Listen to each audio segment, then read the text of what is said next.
Welcome to the Game Night High School Football Podcast, a weekly review of all the local high school football games set to be played this weekend. The Game Night Podcast is brought to you by Sun Orthopedics of Evangelical. Hit refresh and get back out on the field. Now, we turn it over to our hosts, sports editor Kurt Ritzman and lead sports writer Todd Hummel. Hello and welcome to Week 11 of our Game Night Football Podcast. I'm Kurt, this is Todd. Oh, I'm so proud. It's the 11th week and no pregnant pause to start. That's right. It's hard to believe. Nope, I'm not doing it. Oh, man. It's Week 11, playoffs. Actually, what's hard to believe for me is it's, 10:30, quarter of 11? We usually do this at 1, and that's like the morning. And so I think you left the earliest at 20 after 12 last night, so you're the most awake out That's of the right. three of us. I scheduled it that way on purpose. Wow. You have other things to tend to. So let's dive into these playoff games. Class 4A, Midwest, first season as a team, making the playoffs. They're the only 4A team that finished with a winning record, and they're playing cross-county rival Selinsgrove for the first time to open the District 4 Class 4 playoffs. One, we need to come up with a catchy name for this, but I don't know. Battle of 522 just doesn't quite cut it, I think. But I think Midwest would say that they, if you'd have told them at the beginning of the season that they were 5-4, they'd have been pretty happy. But I also think right now at the end of the season, they're probably thinking that they left the number one seed and some home field games on the table with, or at least a home field game on the table with a couple of those close losses in the middle of the season. I think this is going to be a really interesting matchup. Midwest strengths kind of match up where Selinsgrove has struggled a little bit. We know the Midwest defensive line has been real good all season, and Selinsgrove has really struggled to run the ball at times this season. Went with down to their third running back, Dean Hollenbach, got all the most of the tailback carries last week. And Midwest won their last two games, did a great job last week of weathering a storm against Tunkhannock and getting two late scores to hold off the Tigers on the road. I think the biggest thing that this comes down to probably is schedule, because I think these teams are fairly evenly matched at this point. But I think Selinsgrove has probably just played a tougher schedule and has had to, has had to be a little more physical at times than Midwest has, playing the Southern Columbias and some of those teams, and Berwick's, some of the teams that they played. I think that plays into it. I think Selinsgrove wins this one. I think it's pretty close. I wouldn't be surprised if Midwest won. I think Selinsgrove fans would be surprised if Midwest won. But yeah, I think Selinsgrove advances to the District 4 title game. But I think this is going to be one in the trenches. If Midwest can control the line of scrimmage and force Selinsgrove into throwing the ball a lot, this is probably maybe the best passing attack Midwest has faced. That Penns Valley team was pretty good throwing the ball midway through the season, but it's going to probably come down to line play, and if Midwest can stop the pass. But I think Selinsgrove wins this one. It's going to be pretty close, though. The winner of that game probably getting a trip up to Jersey Shore to Thompson Street Stadium. Oh, boy. The Bulldogs. I remembered it. I wanted to throw it in. Bulldogs 5-5 are the top seed, hosting 3-7 Columbia Montorvo Tech, who's coming off a loss to Shikellamy. Now, CMVT. Warrior Run. So, yeah.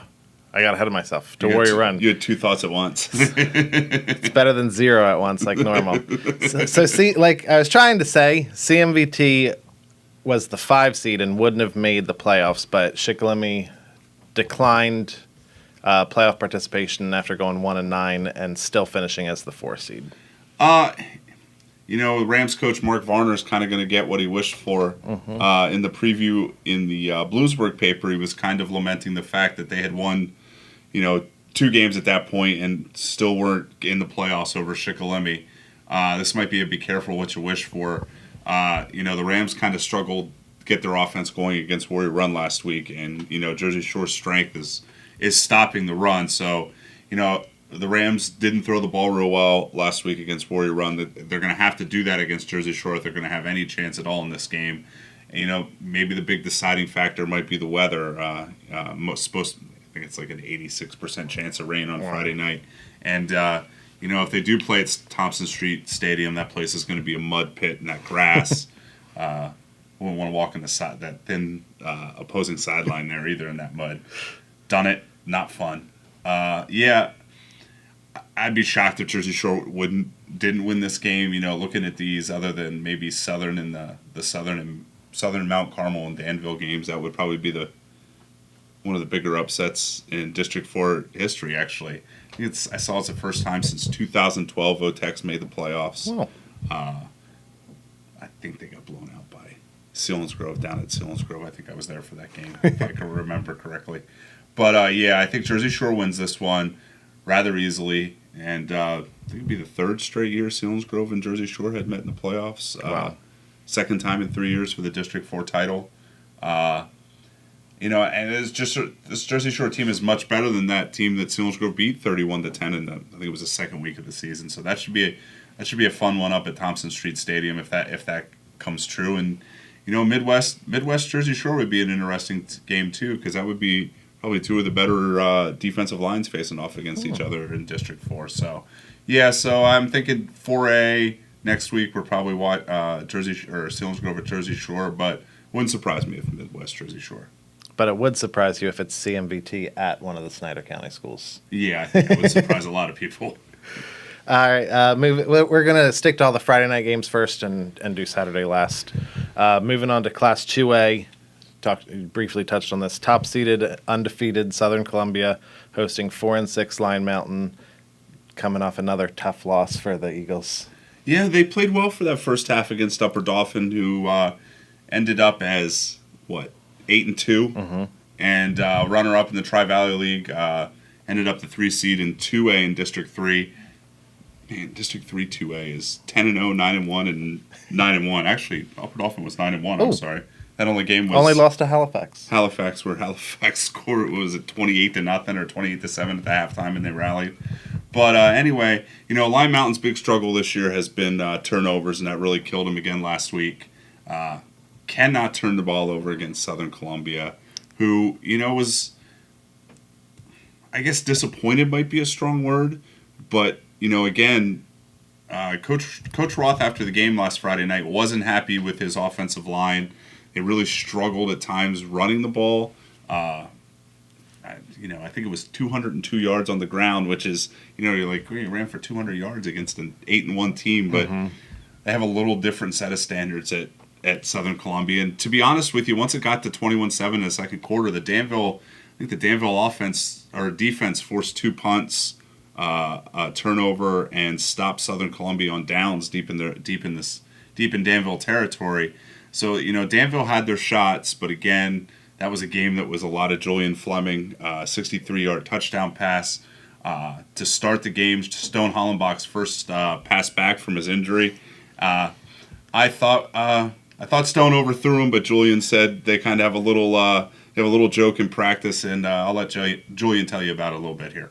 Hey, so I always tell Stone in practice, I said you can never overthrow me, and it's been a little bit of a joke. So every time I run on the post or fade, he puts it out as far as he can go and makes me go get it. So it's not like it's the first time. We've been working on it forever, and our coach always says you got to find that extra gear, and it clicked in, and it was just me from being in the end zone from there. How big was it just to get that touchdown there? They had that chance, they took the lead, and you had the Central game where you're down, but it's been a while since you guys have been down. Yeah, for sure. So, it meant a lot just to get back to, for us it was 0-0 again in our mind. So, we really picked up the intensity from there after they scored, they got the onside kicks. Everybody really picked it up, got a little bit fired up, and then we just came out and executed from there. They hit those two, hit a couple big plays on you in the past game. Did you guys switch anything up at all, or is it just a matter of maybe playing it a little better? We have our other corner, which the spot's been up for grabs for a while between Shane Miller and Jake Davis.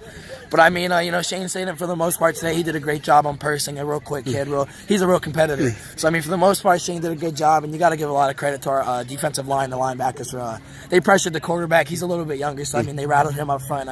They did a great job overall. All right. So, any way Lyon Mountain can upset Southern Columbia on Friday night? No. Okay. I don't think so. I think Southern probably wins this one easy. If Lyon Mountain's going to keep it close, it's going to have to come down to trying to throw the ball like they did last week when, Brevin Dirk had over 200 yards receiving and 2 touchdowns. They're going to need some kind of performance like that to get close. This is probably not going to be like like last year where they went up to Wellsboro and upset undefeated Wellsboro. But yeah, I think Southern Columbia should probably win this one.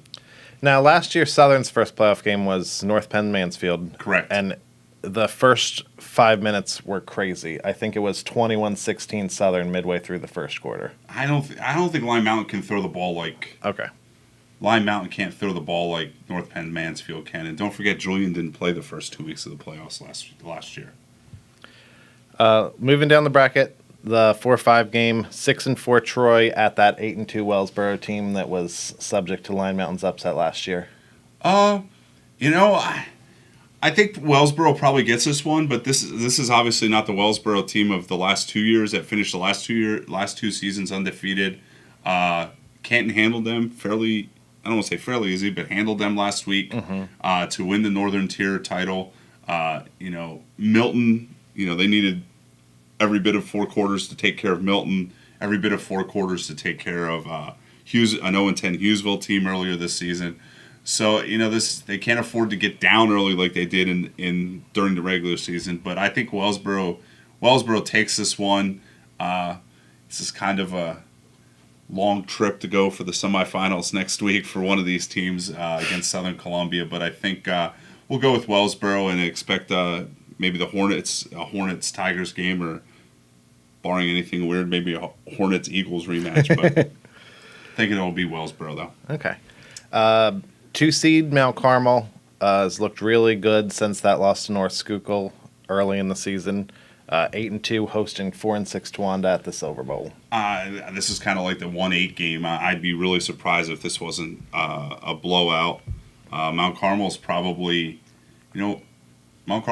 playing as well as anybody now that Danville's lost to Southern Columbia, and I think the Red Tornadoes have pointed the rest of the season in trying to get to that rematch in the championship game with the Tigers that they felt that they were in for a half, most of the first half until a quick scoring spree at the end of the first half by Southern.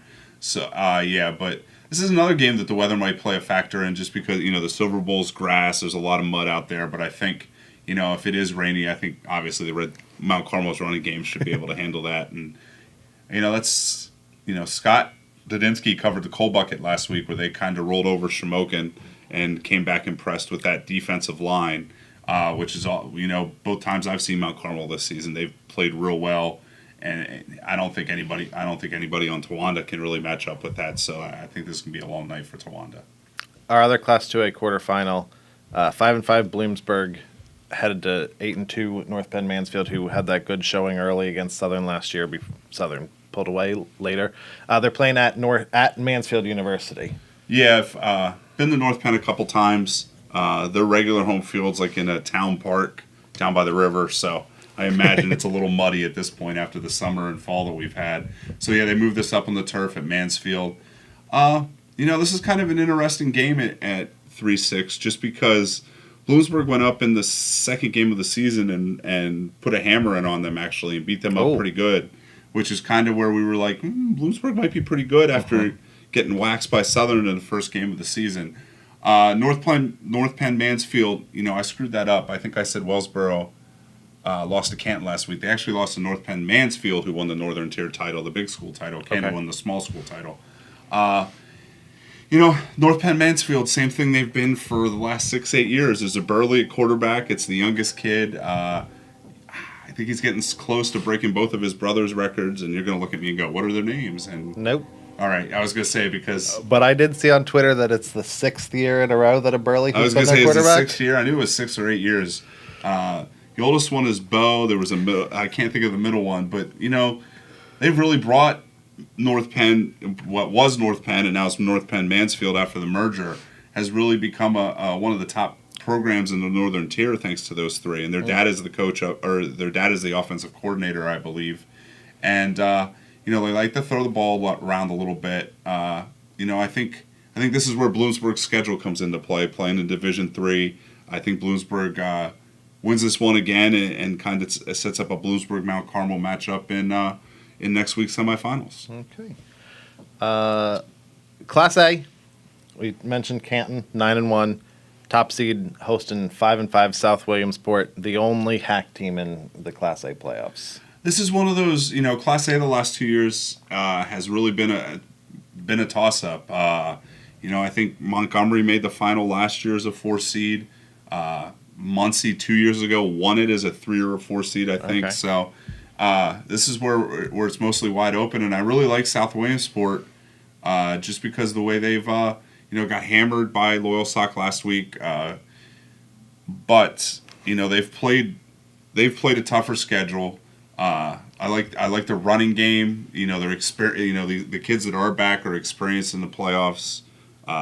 District final 2 years ago, the quarterback played in the district final 2 years ago against Southern. I think South Williamsport beats Canton. I think Sarah and Muncie, if Muncie's healthy, I think Muncie gets that one. Muncie's passing game, Cameron Good, their quarterback, got hurt in that spate of injuries all around District 4 in the early part of the season after getting off to a quick start. Actually, I think he got hurt in the Canton game when Canton beat them. Okay. So, I think we're looking at South Williamsport and Muncie next week. I think that's a real good shot. Actually, Sarah, when I was doing the power rankings, Sarah won last week to jump 2 teams into the 3rd seed after South Williamsport lost. And that sent Montgomery into the Eastern Conference playoffs where they will, I think they play Minersville this week, down at Minersville. But yeah, so I think we'll see a South Williamsport Muncie Class A final next week. Okay.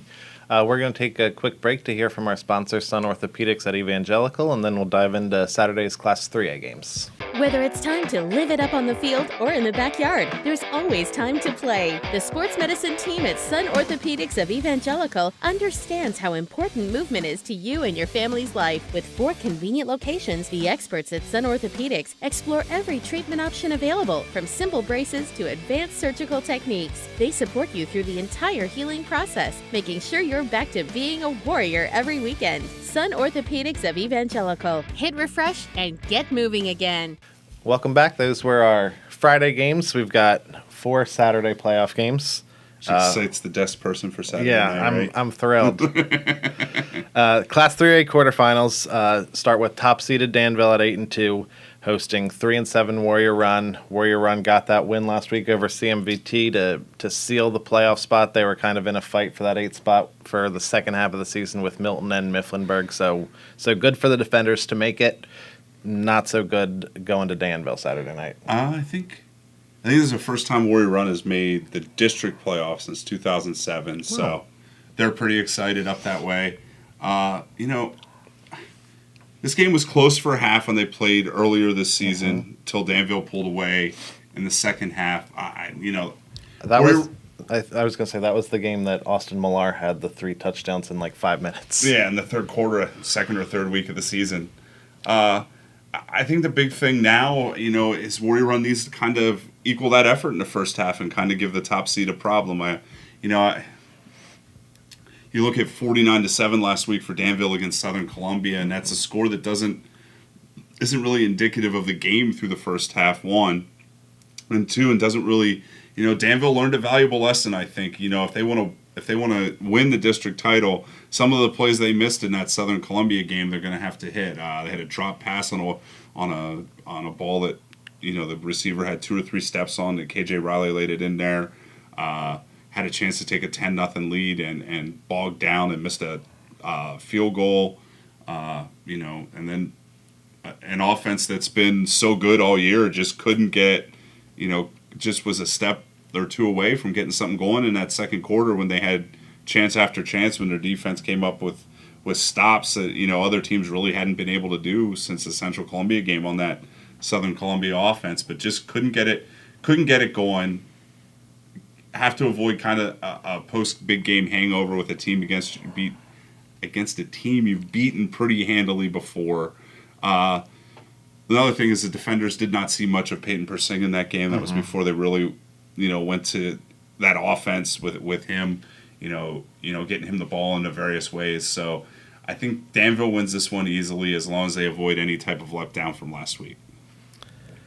The winner of that game, Warrior Run making the playoffs under first-year coach Chris Long. The 5-seed Shamokin making the playoffs under first-year coach Henry Hynoski at 5-5. They're headed to 6-4. Loyal Sock with the winner of that expected to get Danville in 2 weeks. There was some synergy there. I like that. Hey. Yeah, I like that. I think up until Connor Watkins played last week, I think Shamokin had a real legitimate shot at winning this game. I think it's a little less legitimate now with Watkins back. I think that really, probably makes the Lancers the favorite now at home. But, Shamokin has played well at times this year where they've looked like they have every right to consider themselves a 3A title contender. If we get that Shamokin in the playoffs, they win this game and they probably, make things interesting next week in the semifinals. If Connor Watkins is healthy, though, I don't think Shamokin's faced a running and throwing quarterback of that threat, because there's not many running and throwing quarterbacks of that threat in this area. So yeah, I think I'm going to take the Lancers there, and that gives us a rematch of Week 2 game that was 41-40 for the Lancers. So that should be fun if that comes to fruition. And a charged up Shamokin team coming back to Danville should be a good one too. But I think you got to go with Loyalsock in this one.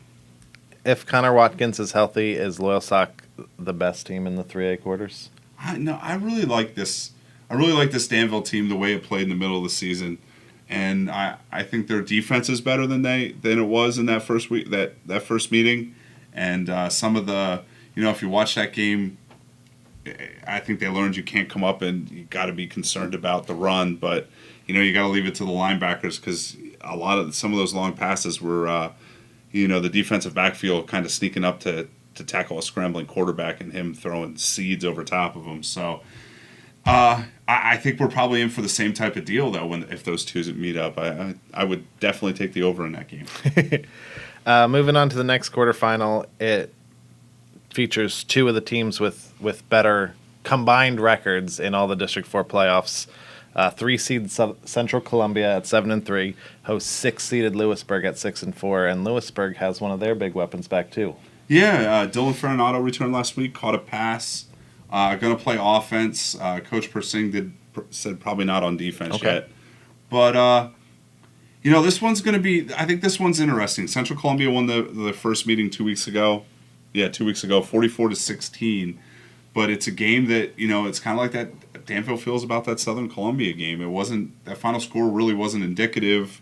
Max Moyers just missed 200 yards in that game. Wow. Lewisburg moved the ball. It was in that stretch the week before against Jersey Shore where they were just making mistake after mistake after mistake, and they made mistake after mistake after mistake, fumbled the ball inside the 10, with a chance to take a 14-7 lead. They had a chance, I think had the ball fumbled the ball away in the third quarter with a chance to cut it to 7 again. And, the Central Columbia team is, Coach Persing said it again, is probably the most complete team, offensively, other than Danville in this playoffs. Just they have, between Isaac Ensimer and Trey Devlin, it makes them really efficient on third down. They don't seem to fear, 3rd and 10 or less seems to be fairly convertible for them. In the two game, even that Danville game that Danville pulled away in the second half that I saw, they were really efficient on third down, and they're capable of hitting a big, lulling you to sleep and hitting a big play with their receivers, too.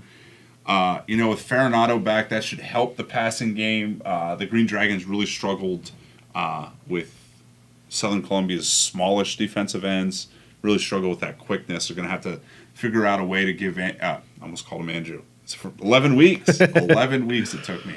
Going to take Nick Shedleski, give Nick a little more time to throw. And, with another big play threat, in Dylan Ferranato back, and Coleman Witherite has really come on as a big play threat. Had another long catch last week for his first touchdown of the season, and as long as they can keep the Central Columbia defense honest, that keeps Max Moyers involved in the game and on his quest for 2,000, and shout out to Max too, who became the single season rushing record holder in that Central Columbia game.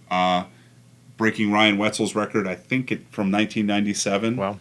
I really wanted to try and figure that out before the 10th week, but didn't get a reply on my email in time.